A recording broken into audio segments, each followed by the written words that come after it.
Hello students, how are you? ठीक हो सब लोग? ठीक है। हम लोग जो है चैप्टर 6 कंप्लीट कर रहे थे, है ना। तो हमारा मैंने बताया था कि उसके मैंने 3 पार्ट बनाए हैं। फर्स्ट पार्ट आप लोगों को करवा दिया है ना, आधा लेसन एक्सप्लेनेशन हुआ था, ठीक है। तो हमारे चैप्टर का नाम था भरत, है ना।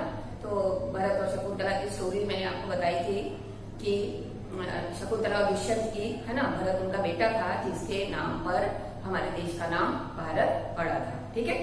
तो ये हमने, और वो जो है किसी कारणवश उनको वहां से बाहर, अपने राजमहल से बाहर कर देते हैं, और इस प्रकार से वो जो है ऋषि के आश्रम में शकुंतला रहती है, और वहीं उसका वो जो बेटा है भरत होता है। फिर उसके बाद वो जो है अपने इसके साथ में खेलता रहता है, सिंह के बच्चों के साथ खेलता है। तो दुष्यंत एक बार शिकार करते करते उसी जंगल में आते हैं, और फिर वो उसको देख लेते हैं। तो उनको ऐसा लगता है कि काश जो है वो मेरा बेटा भी इतना ही बड़ा हुआ होगा, तो है ना। तो वो इस तरह से अंदाज लगाते हैं, और फिर उसके हाथ में देखते हैं तो उसको जो है वो इसके चक्रवर्ती राजाओं के लक्षण दिखाई देते हैं उनको, ठीक है ना। तो तपस्विनी वहां पे भी है, आश्रम में तपस्विनियां रहती हैं, ठीक है। तब वो उनसे इस तरह से पूछते हैं कि अच्छा बालक के पास जाकर, मतलब जो बार बार जो है वो इसके शेर के बच्चों के साथ खेलता है ना। तो बोलते हैं कि तुम ऐसा क्यों कर रहे हो?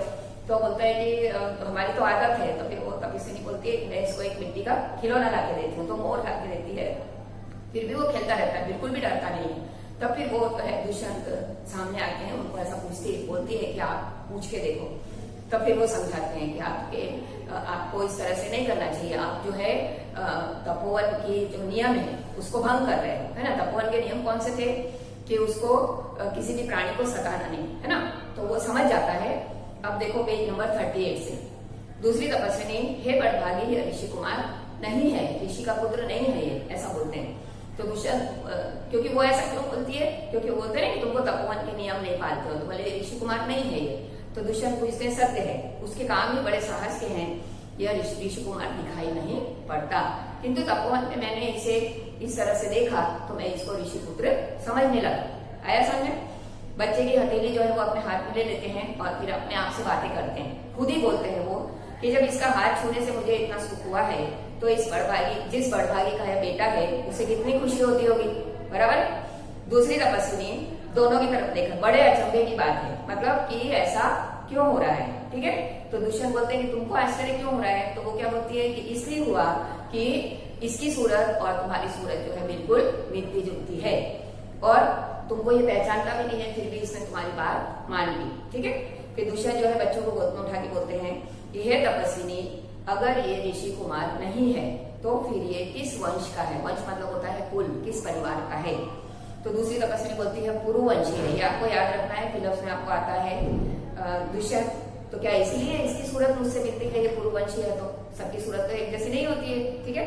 तो बच्चों को गोद से उतार देते हैं। पुरुवंशियों में यह रीति तो निश्चित है कि जब वे युवावस्था में महलों में रहकर पृथ्वी की रक्षा करते हैं, है ना। जब वो युवा होते हैं तो क्या करते हैं?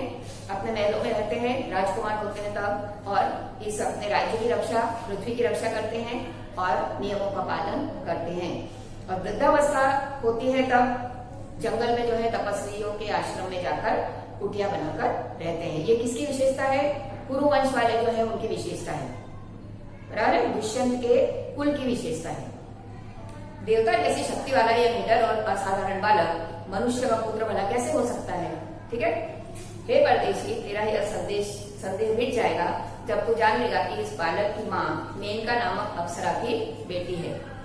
वो उसका परिचय देती है, ठीक है ना। उसी के प्रताप से इसका जन्म देवभीतर के तपोवन में हुआ है, ठीक है।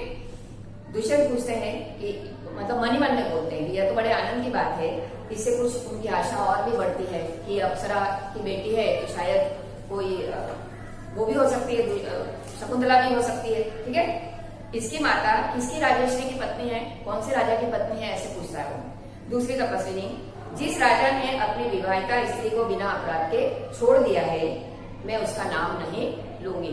वो नाम उसको बताने से इनकार कर देती है, ठीक है। दुष्यंत, यह कथा तो मुझसे मिलती जुलती है।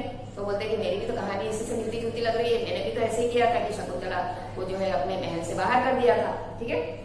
क्या भला मैं अब इस बालक की माँ का नाम पूछ सकता हूँ?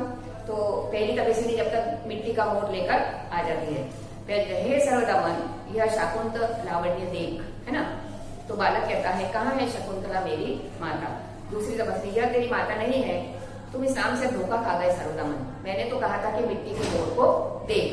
तो वो उसके मुंह से नाम सुन के जो है वो दुष्यंत उसको पहचान जाते हैं कि यही जो है कौन है, यहीं पर इसकी माँ ही जो है वो कौन है, शकुंतला है।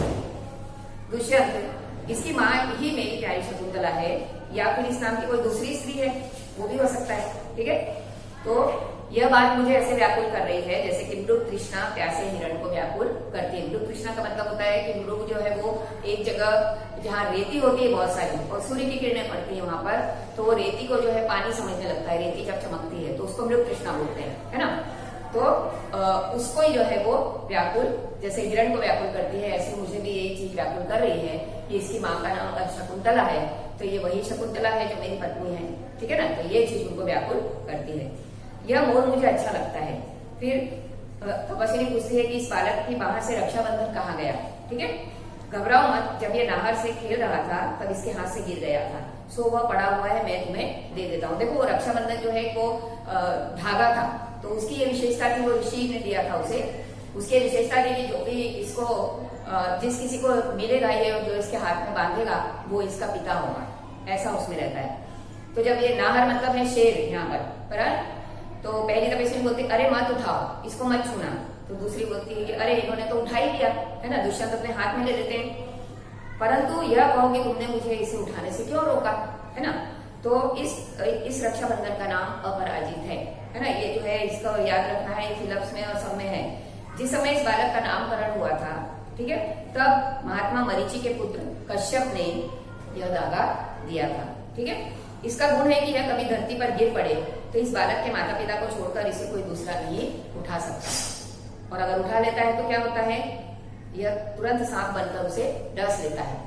ठीक है ना, ये उसकी धागे की विशेषता थी, ये क्वेश्चन के आंसर में है। और किसने दिया था, महात्मा मरीचि के पुत्र कश्यप ऋषि ने दिया था। ठीक है, क्या तुमने कभी ऐसा होते हुए देखा है, अनेक बार। तो दुष्यंत बोलते हैं अब तो मेरा मनोरथ पूरा हो गया, अब मैं क्यों ना आनंद मनाऊं। उनको पता चल जाता है कि मैं ही इसका पिता हूँ, और वो अंदर ऋषि को जाकर जो है सब बातें बता देते हैं। ये देखो एक छोटा सा अंश लिया था, इसके आगे बहुत कुछ होता होगा। वो आपस महल में ले जाते हैं उनको, बराबर ना। तो यहाँ हमारी जो है वो ये वीडियो खत्म होती है। ठीक है, तीसरी वाली में आपको ग्रामर आएगी, इसमें ग्रामर में भी जो है कहानी है, आपको भाषा सचेता भी बहुत सारा है। तो तीसरा वाला पार्ट जो है हमारा ग्रामर का बनेगा। ठीक है, चलो थैंक यू।